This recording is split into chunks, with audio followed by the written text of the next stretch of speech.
What is up, players? It's Warboss Tay up in this mug. This is how you paint a Death Corps of Krieg infantryman. Now I'm going to be using this model. It's a Forge World, classic Forge World resin model. You could use this to paint your Death Corps of Krieg engineers, the riders of your Death Riders. If you're collecting the new range of Games Workshop plastic miniatures, this is going to be perfectly fine. Or if you are someone who likes the finer things in life and you go out and you get yourself some resin Death Corps of Krieg infantry, then this is going to suit you just fine. If you are getting into the resin, then I just want to remind you, before you get painting, you want to scrub all of the mold release agent off of your miniature. Just douse them in some warm soapy water. Use some dish soap to gently wipe and scrub away all of that mold release agent, or else it's going to make gluing and even painting your miniature very difficult. That's something they don't really teach you about in resin. You have to learn it either the hard way or by watching a video guide such as mine. It's just very simple. Put a tub of warm soapy water, scrub all that off. Here is another miniature that you can use these same techniques on. This is what you're normally going to be looking at. The rifle slung across the chest, either in place or advancing or firing.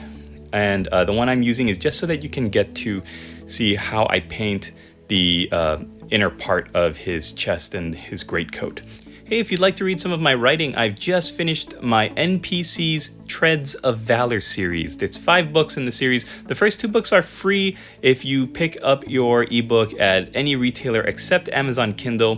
They forced me to put a 99-cent price tag on it, but they're very cheap, very affordable, and they are anthologies of flash fiction stories that chart the career of a farm boy that leaves his life to go fight in a galaxy-spanning conflict. First, he drives like a Sentinel War Walker type of vehicle, then a light transport vehicle, then he commands a tank, and then a bigger tank, and finally a giant Colossus Titan. It's a lot of fun. I really enjoyed writing the series, and I think you'll enjoy it too. So as you can see, very affordable and just quick, punchy stories. Each story is 500 words in length, so simple to pick it up and read when you're waiting at a bus stop or waiting for a meeting or waiting for your coffee. I highly recommend it, and thank you for supporting my channel with it. So, like I said, the first thing I do after building up the model, or after, scrubbing off all of that mold release agent, I glue the model together using super glue because it's a resin figure, and then I spray it with Mechanica Standard Gray Color Primer. You could use any gray primer you want. The reason why I use gray is because it helps me to pick out visually where all of the details are. And then I'm going to be painting from the bottom up. So I'm using Mornfang Brown as the first color. I'm painting his boots all the way up to the leg wraps. This technique I'm showing you is ideal for working on assembly line batch painting. If you've got 60 guys you're working on, you don't want to be working too long on any one model. You want to quickly be moving, quickly have your attention focused on a new model, and just a tiny portion of that model getting painted up. So we're moving on to Xandri Dust for the leg wraps. This is the perfect way to do that. Get all of your models lined up in front of you on your painting mat and go right down the line. Boots, boots, boots, boots, leg wraps, leg wraps, leg wraps. And you're gonna find that this constant motion of picking up a model, painting only one small section of it, putting it down, picking up the next model, it's gonna enhance your focus, keep you sharp, keep you from getting tired or burnt out. And you're actually going to see some progress, maybe not at the beginning, especially the more miniatures you work. Like if I had 100 of these guys and I'm only doing the boots, after about an hour, if I put them back down on the table, I'm going to see still 90% of it is gray, but you're going to see these colors building up over time, and that's the best feeling in the world when you come back to the painting table after a long night of painting and hobbying and you see all of the progress that you made. It's a great feeling and I want you to feel it, so we're gonna keep on moving with Dryad Bark. Dryad Bark is a beautiful dark brown color. You could also use Rhinox Hide. I prefer Dryad Bark because it's more like dark chocolate, whereas Rhinox Hide has a little bit of redness to it. So it's like a dark chocolate with some cherries inside. As you can tell, I'm kind of hungry. And we're not only doing the trousers, we're also going to be painting the gloves. Now the gloves on these miniatures have little plates on the back of the hand, but you don't have to worry about painting over that right now. We're just going to be painting the gloves. And remember, like I said, 8, 9, 10 of your guys in your squads are going to be holding the rifles in front of them. So you're actually going to be painting these gloves as they're holding the rifle with both hands. This, as I said, is just going to be to show you what the entire model looks like with an open front for their greatcoat. Man, I love the Death Korps of Krieg so much. They really have captured a realistic aesthetic with it, the trench warfare, while also having that kind of fantastical science fiction element to it. Now, I'm using Mornfang Brown again, and I'm going to be painting the backpacks. Most of them have backpacks. They all have belts that have little pouches on them and straps that go over the shoulders. Some of the backpacks have sleeping rolls on them. I think this one does. Yeah, some of them do not. And that's all depends on what you want to paint, how you want to paint it. I think also in the old Forge World resin kits, you can choose to glue on extra pouches. And man, 10 years ago, I was all about putting every single piece of resin on all of those frames onto my minis. You could see little pouches hanging off my guys' canteens, knives, bayonets. Now I'm just too tired. I'm too old and I'm too tired to do all of that. But you can if you want, and more power to you if you do that. 10 years ago, I would have been right alongside with you. Dark Reaper is the first color we're going to use for the greatcoat. It's a beautiful dark blue, gray, and I think it's like absolutely terrific. It goes great with all of the browns. It's a little pop of color, and if you want, you can actually keep it this dark. In fact, most of Games Workshop's miniatures I see now that they're going into this Death Korps range, most of them are very dark and they don't go up as light powder blue as I do, but I like to keep it close to the cover art and the old classic style of the Death Korps. So we're going to be building up the colors, but if you want to just stick with Dark Reaper as your base for your greatcoats, if you think this looks fine, then by all means, I would only highlight it up maybe with rust gray as I'm about to show you. But yeah, by all means, keep it dark or brighten it up. They're your minis. you spent the money on them, so you paint them how you like.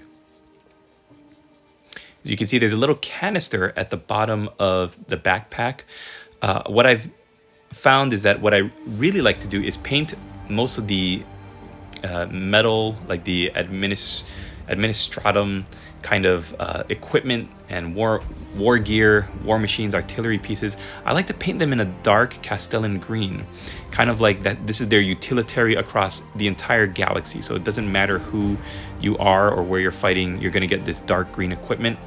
And so I would actually paint that canister with that dark green, but I think for this video I painted it in bolt gun or lead belcher rather.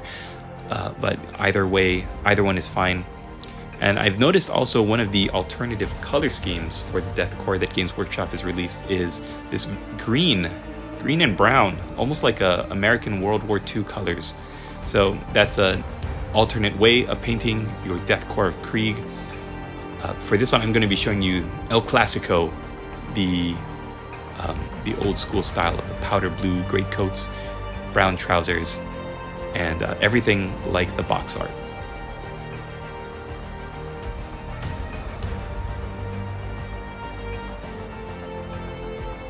Death Reaper is a great, or Dark Reaper is a great color with very good coverage as well. You don't have to thin it down too much.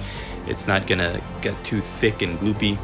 While it's still wet, I'm gonna move on to Rust Gray. Now this is a choice you can make if you're painting an entire squad. I would much rather, and I highly recommend, assembly line painting your Death Korps of Krieg. If there's a miniature army range where each character, each member of the unit is different, like a Catachan jungle fighters maybe, or something where each one of them looks a little bit different, like a lot of the chaos guys, then maybe painting one at a time might be okay. But I think batch painting, assembly line painting is the way to go, especially when you've got an army like the Astra Militarum, where everybody is dressed in a uniform and pretty similar copy and paste across the board. It's going to help keep your brain organized as you go from miniature to miniature down the line.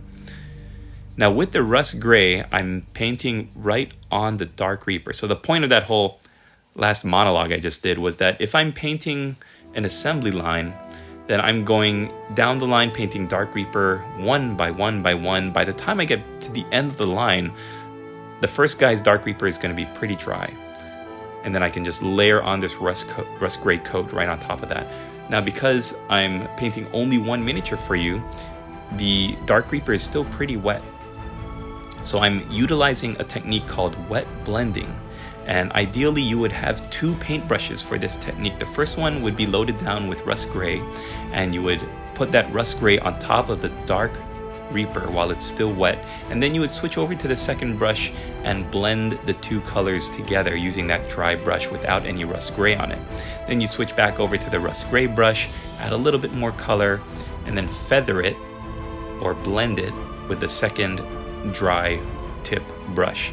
Now it's a slightly different skill set than if you were to assembly line paint your miniatures so that you're only painting on top of a dried coat of paint. And I would suggest you give both a try because you might be surprised. Maybe you do like, or maybe you would prefer to paint with some wet blending techniques, and that's something that you can add to your skill set, and then you can just do that down the line. Now what I'm taking is my Xandri dust, and I'm painting the bedroll. As you can see, I like to repeat the same colors throughout the model as I'm working my way up. This helps to create like a little cohesion, and you see the bedroll as well as the leg wraps, and your brain ties the two colors together like they do with the trousers and the gloves. Everything looks very harmonious and it looks uniform, which is kind of what the Death Korps of Krieg are all about. Uniformity, very copy and paste, and I mean, I think their history is like they're all kind of like vat-grown clones, or maybe not clones, but they're all grown in vats, and they have no personality. They've got numbers. Very dark, very dark. So I believe that was Steel Legion Drab, and we're going to be using that to paint my favorite part of the Death Korps of Krieg, their gas masks. Now, Games Workshop has changed the look of the gas masks with their new plastic miniatures, where they have like little skull plates on the front in metal. I much prefer these weird alien-looking anteater snout gas masks. I think they look so funky and just grim dark, and they also look very human and very weak and very squishy. I'm taking my Steel Legion Drab and I'm painting the stock of the Las rifle. I think other than the Death Korps of Krieg, my favorite miniatures to paint from Games Workshop are the Vostroyan Firstborn, and their rifles are also similarly bespoke, antique. They don't look copy and pasted like the Cadian shock troopers rifles do. Each one looks a little bit more classic and old and handcrafted almost. So I guess it's to mirror the old like World War I style of very old looking antique vintage rifles. Now what I'm doing is I'm taking lead belcher and I'm painting the helmet and the majority of the rifle that isn't the stock. You're also going to be painting the inside of the little rebreather pack they have on their chest. So the pack is inside a pouch, which you can see all the brown areas for. So you're going to be actually painting within that pouch. If you get a little bit of that lead belcher on the pouch itself, you can just go back over with some Mournfang brown, and that's not a problem.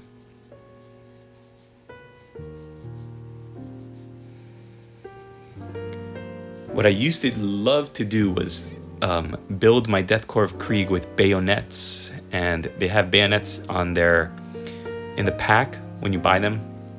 I haven't seen a lot of people build them. They're so fiddly, like all of the Death Korps of Krieg stuff.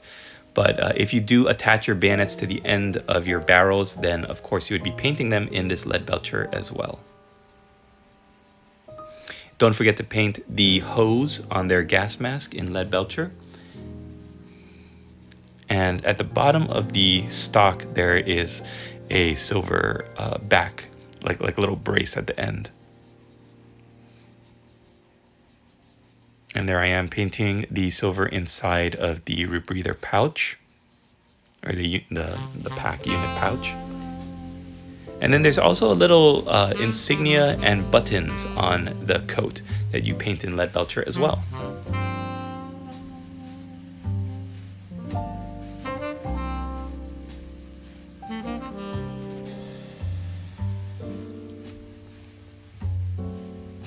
Now, I love how Games Workshop has made it easier than ever to get into the Death Korps of Krieg. Back in the day, if you wanted any Death Korps of Krieg miniatures, you would have had to order them off of Forge World. The prices were like exorbitant for someone who was in a hobby when you're used to paying like $30, $40 for a box of Cadian Shock Troopers. Having to pay $50, $60, $70 with shipping was a big ask, especially if you were a college kid or if you were just getting into miniatures and you're like, wait, how many of these do I need? Just one box, right? And like, no, Imperial Guard usually take a bunch. You're gonna have to shell out a pretty penny.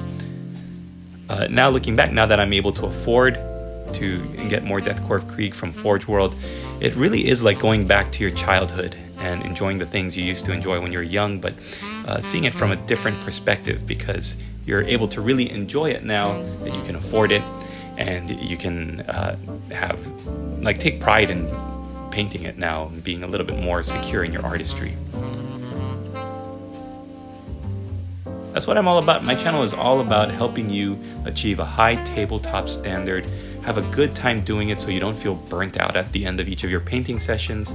And I hope you enjoy the process and enjoy the hobby as much as I have over the decades that I've been painting.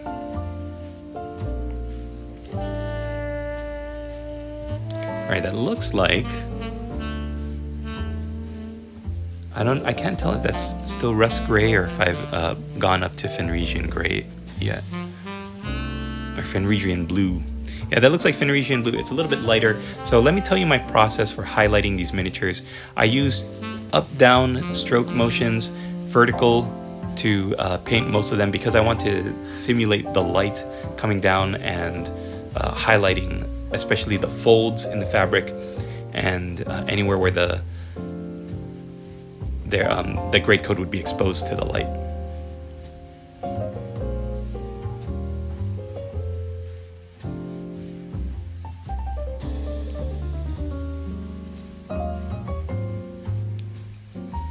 So for the front of the greatcoats, most of them, if you're purchasing and working with models that are Death Korps of Krieg, I think it's advancing or firing, then their coats are going to be open and pinned like this.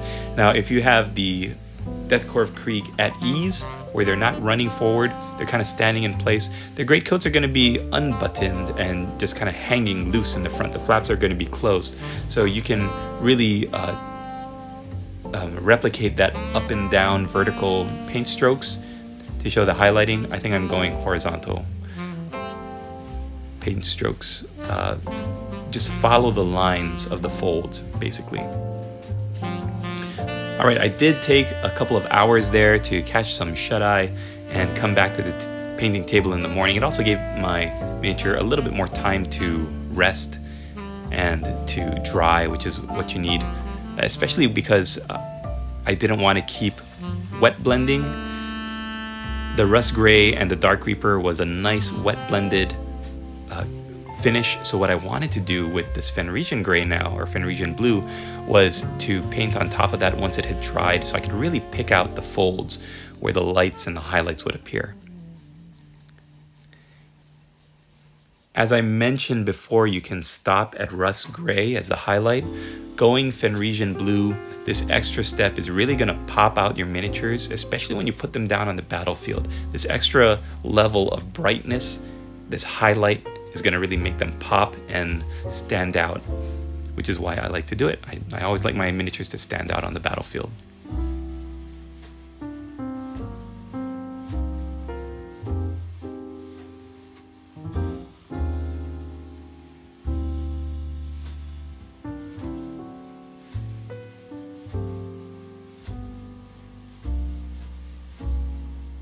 So very simple. As you can see, I'm just lightly applying the paint and feathering it down so that you don't see any big chunky paint strokes.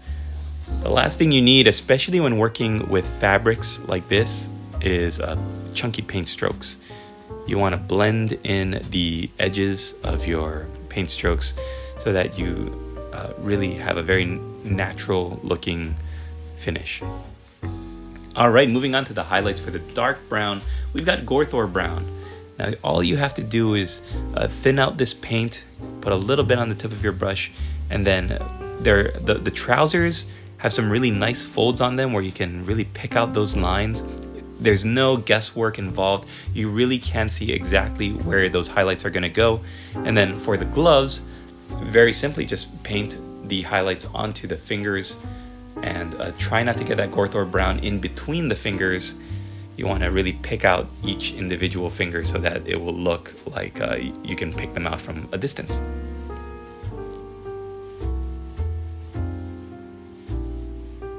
Going back to the Zandri dust, now this is our highlight color for the Steel Legion drab gas mask as well as the stock of the rifle. So using just a little bit on the tip of your brush, you can see the gas mask is formed with a separate like patches of cloth. So without getting that Zandri dust in the creases or in the lines, you want to just follow each little scrap of cloth, as it were. Mornfang brown. What was this for? Mornfang brown. I think I'm just going back now and cleaning up the rebreather pack pouch. You don't want any silver on the cloth areas. That's what this Mornfang brown is for.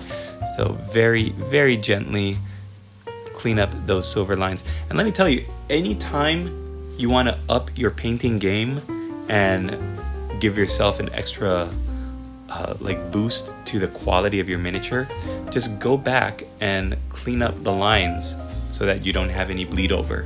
You'll be amazed at how such a simple thing can really elevate your miniature to a more showroom quality.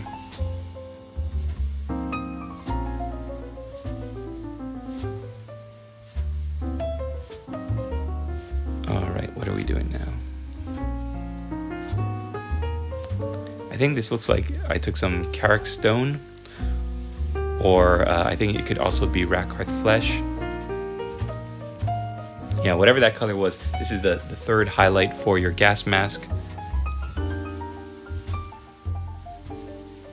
As well as, it could be just Zandri dust. No, I think it might be Carrick stone. As well as your bedroll here, just right on the top there. Yeah, you can see that's a nice, beautiful highlight off of the Zandri dust. Alright, fun part, taking Black Templar contrast paint. Now, if you don't have Black Templar contrast paint, you can also thin down your Abaddon Black so it's almost the consistency of a wash. And then what we're going to do is we're going to paint the helmet and the armor plates.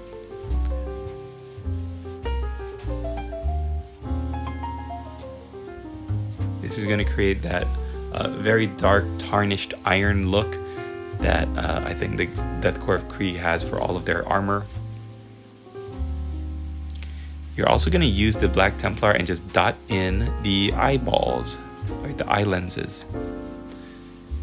Now earlier when you painted the lead belcher on the helmet, that's when you also paint the eye lenses. Don't worry about getting them into the center, because now is when you clean that up and you paint the black into the center of those eye lenses while still maintaining the silver rim of the eye lenses of the mask.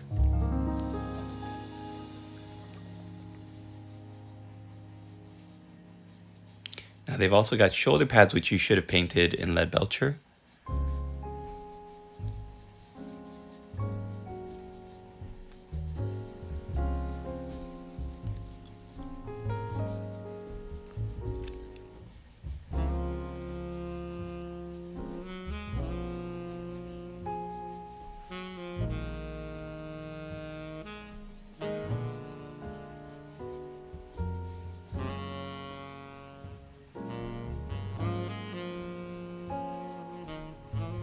Okay, now we are going to take some Mournfang Brown one more time, and it looks like we're just going to be cleaning up the lines now. You can see a very thin strap going over the backpack, over the shoulders, as well as a very thin straps that are securing the bedroll in place. Oh yeah, Mournfang Brown here for the gas mask, or the helmet rather. There's like a chin strap that you could see on every model. It's a very small little piece, but it's very important that you paint it so that you can tell what it is from a distance. Like, it's such a small thing, but if you don't paint it, then it's going to be the same color as your gas mask. It's going to be Steel Legion drab, and just having it that rich red color is going to really, that reddish brown color of Mournfang Brown is really going to make it pop, so you can see it, what it's supposed to look like.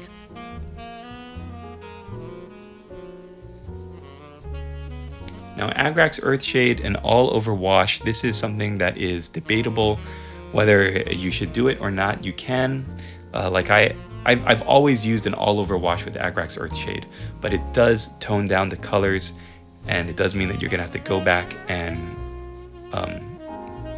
like recolor everything.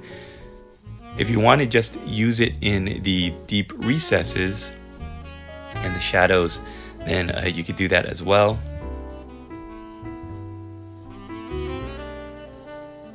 Yeah, it kind of looks like that's what I decided to do. I'm not doing an all over wash. I'm really putting it on the weapon and in the creases and in the recesses. Now we're taking Bold Titanium White from Pro Acryl. This is a fantastic color. I'm gonna link it below in the description if you want to pick one out for yourself. I think every painter should have Bold Titanium White. It is like the perfect white paint. Games Workshop has released so many white paints over the years, never been able to get it right in my opinion. Bold Titanium White, this is my first pot that I've been using since purchasing it, and it is fantastic. It's never failed me yet. Now what you're going to do with that is you're going to take a really fine-tipped paintbrush and just paint the readout on the rebreather. It's kind of like a little dial.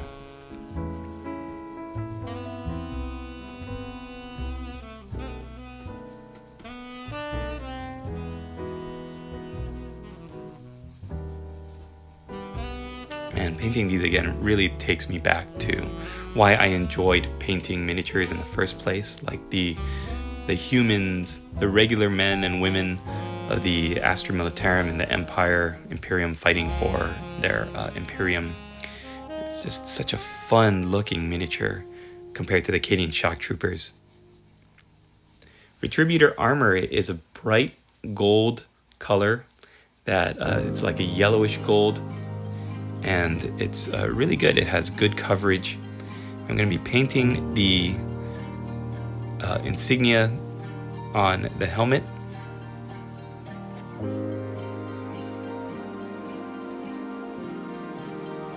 And I'm going to be highlighting and painting up gold the little skull insignia on his lapel, or his collar.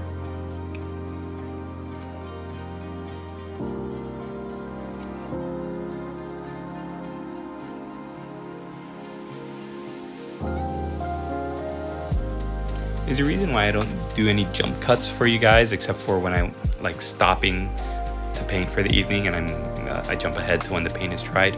I really like showing you the process of how like everything on a miniature comes together for me, and my thought process in building up the colors and working the highlights on top of each other. I think it's a valuable thing because there's no jump cuts in real life. Like, you're going to be painting these guys, and I want to show you every single brushstroke and every single angle if I can. I'm taking Corn Red now, and I'm just painting the very end of the dial.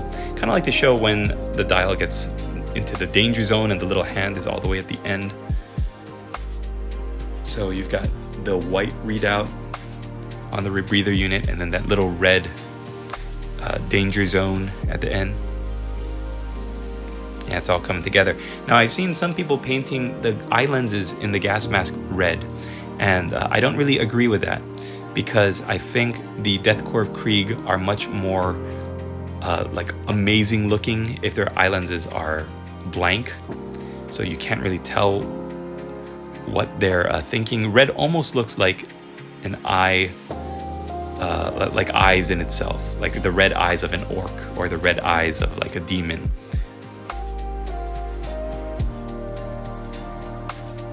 Okay, I think this might be Runefang Steel or Stormhold Silver. I get both of those mixed up sometimes. I just used either of them to paint the highlights. Yeah, there we go.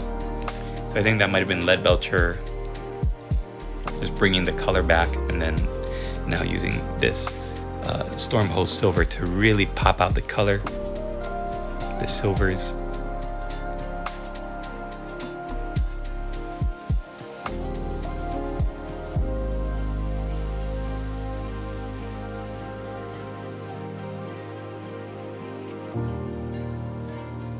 Looks really great. I'm really happy with how this turned out. Imagine like a whole, like 100 of these guys on the field. They look absolutely great with the Death Riders and the artillery and the tanks.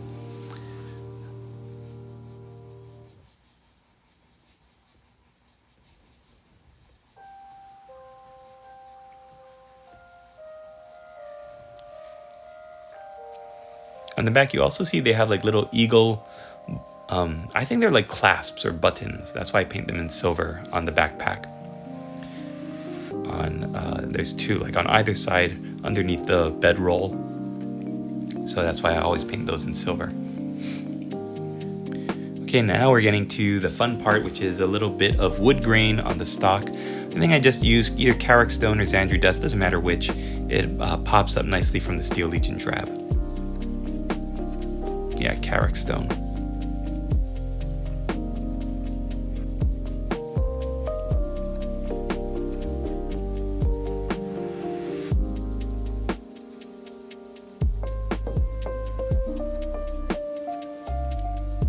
And I'm going to use front to back or vertical strokes in this case, but most of the Death Korps you're going to be painting have their rifles in front of them, aimed forward toward the enemy, so you're going to be doing horizontal lines. And the trick with doing wood grain is that you take the lighter color, in this case Carrick Stone, and you just do very thin lines with a little bit of randomness down the stock. And then you take your color underneath if you want to, if the lines are too messy or chunky, and you take that Steel Legion Drab and you just clean up those lines and make them look a little bit thinner than you painted them on. Now you can see this is AK Interactive Terrain Muddy Ground. Either Muddy Ground or Dark Earth, doesn't matter. They're basically the same thing.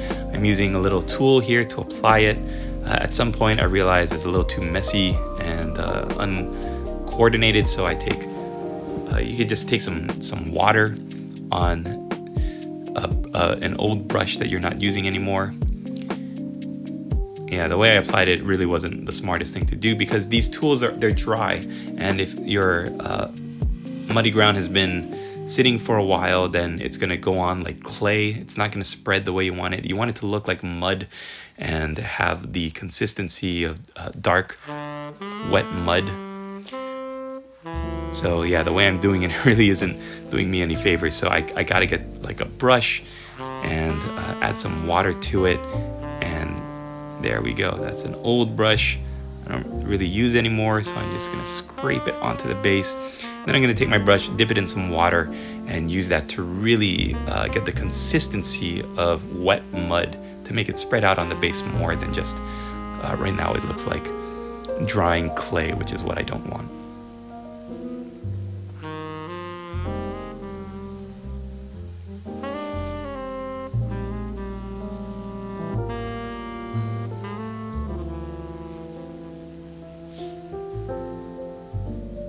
Now the great thing about any kind of basing that you use is that if you get it on the bottom of their coat or on their boots, that's totally fine, because you're not teleporting in on top of this mud and having a perfectly clean uniform.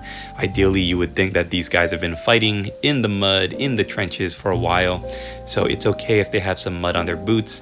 or flecked on the bottom of their greatcoat. I wouldn't add too much though, because it kind of takes away from your paint job. I love to use, guys, I gotta tell you a secret. I love basing products where the base is painted already and you don't have to paint 3 layers of highlighted colors onto the base. I come from the old school, where you would glue the ballast on, oh my goodness, and then you would like base coat the ballast and the sand in like Mornfang brown, and then highlight that with dry brush of Steel Legion drab, and then it's dry brush of Xandri dust, and then a dry brush of Rakarth flesh, and then you would do like an application of a thin down Agrax Earthshade. Just doesn't work anymore for me. So I like things that are already done. I like to use Geek Gaming Scenics as well. They have some base ready scatter. You just put some white glue on the bottom of your base, and then dip it into the base ready scatter, and then it looks like he's walking across a grassy field. Perfect. In this case, because I want my Death Korps of Krieg to always be fighting eternally in mud and in the trenches, that's why I like to use AK Interactive's Muddy Ground or Dark Earth. Both of them are like a beautiful dark muddy brown. Now this is the Cadian transfer sheet. The Death Korps of Krieg actually have in the new boxes transfer sheets with the unit numbers on them. I didn't realize this, but if you look at the Siege of Vrax book, where the Death Korps of Krieg was first introduced, the numbers on the transfer sheets for the Death Korps of Kriegs, all of those units have individual paint schemes. Like they have their own colors and their own units. So like engineers with the heavy iron armor plates on them are from a certain unit, whereas these regular just plain old greatcoat guys have like unit designations for them. It's really interesting. I might do a video on the different units in the Death Korps. Now I'm taking my micro set and I'm painting it onto the armor plate on the shoulder. This is totally optional. Everything I'm doing here is up to you. I just like the authenticity and I like how it looks. So I'm taking my tweezers and I'm going to be dipping them in the micro set with the unit number here. And because it's a Games Workshop transfer sheet, it's going to come off really nicely. It's going to lift off the backing paper pretty quickly. And then I can just use a paintbrush to glide it onto the miniature.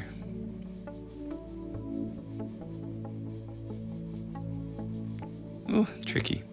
It's like that game when you're a kid, Operation. All right, once it's on, I take my hobby knife and I gently reposition it. This is why I use microset, because if I used or if I just use water instead of microset, then it might have stuck to the model already and I wouldn't be able to move it around. This allows me to place it where it needs to be.